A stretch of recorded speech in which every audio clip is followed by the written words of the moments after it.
ay ang tao nagitukod og balay o nagakalipay. Wa may di man sala magtukod og balay, di man sala nga magakalipay, dili man sala nga magminyuay. Ang but pasabot nga sama ani nga atmosphere, sama ani nga kapanahunan karon. Nanay nagtukod og balay, nga may ka nga akong balay panuman ba ka, di po ka pwede nga ay sagbalik Lord ha, pa na akong human akong balay. Ang but pasabot diha nga sama ni anang panahona nga way taong makapangandam. Wa may makabuot na to sa Ginoo. Di makapwede Lord ayaw sa Lord kay wala pa kahuman akong mga anak og eskwela. Ang Bible nagsulti nga ang pagbalik ni Jesus sama usab sa panahon ni Noah nga ang mga tao nagakalipay. Sa to pa sama sa kapanahonan karon. Now akong but pasabot mo ni na mintras nga naata ani nga kahimtang himsog ta ug nasayod ta labaw sa tanan sa paagi nga mangandam ta. Kanus aman nita mangandam. Kanang may ka nga aya na siguro Brad. No. Dapat karon ba? Karon. Unsaon pagpangandam? Simple lang. Batunan nato yung pulong aron nga mas makaila pa kas Ginoo o makapanamin ka sa imong kagalingon kay ngano giyahan ka nga asa ta na nagkulang kung sa ato makapakyasan. Ikaduha, batunan nato atong kasing-kasing nga mahinulsulon ta. Makasala ta sa atong unahuna, makasala sa atong pulong, makasala sa atong binuhatan. Usahay nakapanunglo ka, may usahay nakapangaway ka, nakapanlibat ka, nakapamaka ka. Tungod kinatay kasing-kasing mahinulsulon, muduol ta sa Ginoo anytime. Amen. Sa imong kwarto, dili lang simbahan ang simbahan, usa lang na kapanahon o usa ka moment nga magkahiusat ta nga kitang tanan mag-expressar ta sa atong pagpasidugog sa Ginoo. Ang tinuod nga pagpangalagad sa Ginoo kanang adlaw-adlaw nga kinabuhi. Dili pwedeng buutan lang ka kay Domingo karon. Buutan ta sa tanang panahon. Mo'y tinuod nga pagpangalagad. Amen. Dili pwede sa una mayon naman ta nga simba sa akong Brad kay may na lang putol-putulan na akong sungay. Sungayan dahil yapon kinaputlan naman.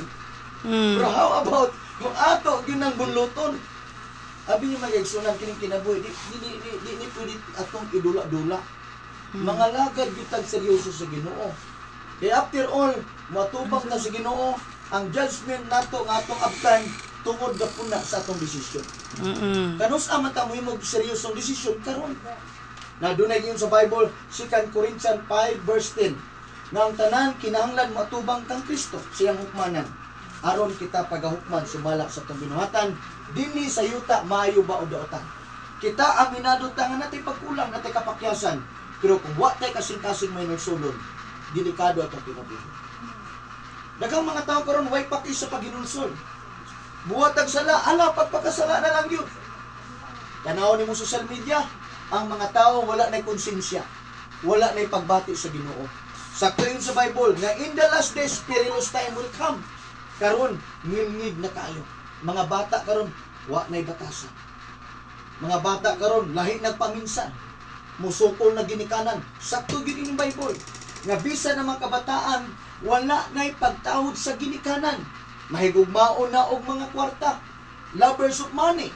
Mga material things, buhato na lang ka. Tanawag ang social media, ay buhato na lang ang tanan. Para lang po makakwarta, or ka para musikat, o whatsoever. Ila po na kinabuhi.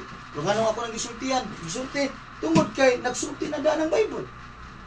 So karon asa man magsugod ang righteousness, diri na to.